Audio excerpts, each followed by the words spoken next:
এগুলো খুবই মানে ছোট লোকের চিন্তা ভাবনা, এবং সেই ছোট লোক থেকে বের মানে বড় লোক হতে না পারলে আসলে সিনেমাটা হবে না বা কোনো আর্টেই হবে না। যখনই মোশাররফ ভাই কোয়াক্টার থাকে সে আসলে সিনটাকে অনেক সহজ করে নেয়, অনেক ভারী একটা সিন, অনেক টেন্স থাকে কোয়াক্টাররা, খুব ইজি করে। আচ্ছা ভাই তাহলে এরকম চলেন আমরা এরকম করি, তো আপনি বসে আছেন না এখানে, আচ্ছা ঠিক আছে আমি আসতেছি।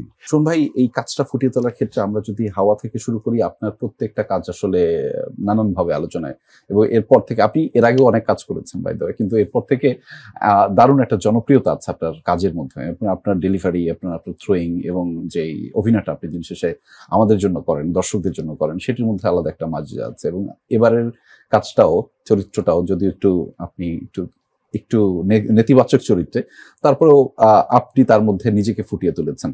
আমি শুধু এইটুকু বলতে চাই, জীবন ভাইয়ের ডিরেকশনে এবং the legendary man with us, যে তার সাথে কাজ করতে গিয়ে আপনার অভিজ্ঞতা। Beautiful beautiful. আমার আর মোশাররফ ভাইয়ের একটা সিন আছে, সেটা যদি আপনি দেখেন, ওই সিনের জীবনের তো এক ধরনের গাইডেন্স ছিলই, এবং তার স্ক্রিপ্ট এবং টোটাল ডিজাইন, ওইখানে মোশাররফ ভাইয়েরও বেশ অনেকগুলো ইনপুট ছিল। এবং সে আসলে সিনটাকে, যখনই মোশাররফ ভাই কোয়াক্টার থাকে সে আসলে সিনটাকে অনেক সহজ করে নেয়, অনেক ভারী একটা সিন, অনেক টেন্স থাকে কোয়াক্টাররা, খুব ইজি করে। আচ্ছা ভাই তাহলে এরকম চলেন আমরা এরকম করি, তো আপনি বসে আছেন না এখানে, আচ্ছা ঠিক আছে আমি আসতেছি।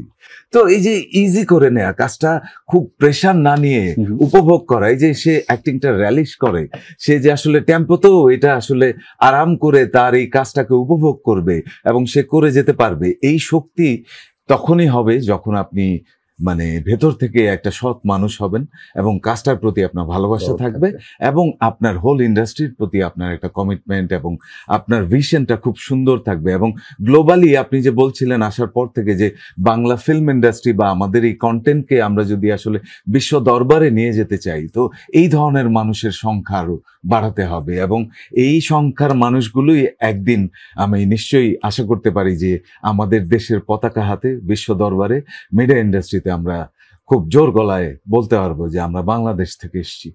এবং আপনি যেভাবে বলছিলেন তাতে আমার কাছে মনে হচ্ছে নিজেদের মধ্যে বোঝাপড়াটা খুব বেশি খুবই জরুরি। কারণ হচ্ছে আসলে আমরা কি করি, আমি সরি করছি, আমরা আসলে করি কি, আমরা এই সিনটাই তো করি। এখন ওই সিকোয়েন্সটায় কার প্রাধান্য বেশি, কার প্রাধান্য কম, সেইভাবে হিসাব যখন করে একটা ঈর্ষার দ্বন্দ্বে ঢুকে গিয়ে সিনটাই ধ্বংস হয়ে মানে আমার ফিল্মটাই হলো না, আমার সিকোয়েন্সটাই হলো না।